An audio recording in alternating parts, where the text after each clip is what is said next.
Njësiti i krimeve ekonomike ka bastisur sot zyrat e Ministrisë së Bujqësisë, saktësisht zyrën e prokurimit. Gazeta Nacionale raportoi se nga objekti i Ministrisë dolën 3 zyrtarë të policisë, së bashku me ta edhe një zyrtar i Ministrisë me emrin Bedri Dobra. Nuk dihet ende nëse Dobra është arrestuar, megjithatë edhe në pamjet e Nacionales ai shihet i shoqëruar për në veturën e zyrtarëve të policisë. Gjatë javës, mediumi Koha ka raportuar se Ministria e Bujqësisë pagoi 66.000 euro për të larguar disa mobilje që nuk ekzistonin fare. Sipas raportimeve, shifrën për këtë kontratë ka paguar ministri Faton Peci, pas marrjes së objektit ku Selin e kishte Aleanca për Ardhmërinë e Kosovës. E përkat, në media është raportuar se Dobra ka qenë menaxher i kontratës në fjalë. Madje Dobra është cilësuar nga ministri Faton Peci si punëtor i vitit 2024.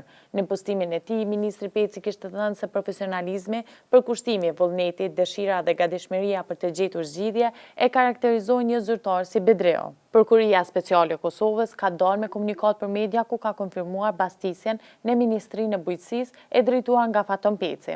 Rasti ka të bëjë pikërisht me rinovimin në objektin ku ndodheshin zyrat e Aleancës për Ardhmërinë e Kosovës. Zëdhënësja e Prokurisë Speciale Loridona Kozmaqi i ka thënë fillimisht Nacionales se hetimet kanë nisur pas dyshimeve mbi veprimet e disa zyrtarëve të ministrisë në lidhje me rinovimin në këtë objekt. Tutje nga Prokuria Speciale janë përmendur disa zyrtarë publik, të cilët dyshohen për 3 vepra penale, keqpërdorim i pozitës zyrtare, keqpërdorim dhe mashtrim në prokurim publik dhe falsifikim i dokumentave. Donse prokuria nuk ka treguar se kush janë të dyshuarit.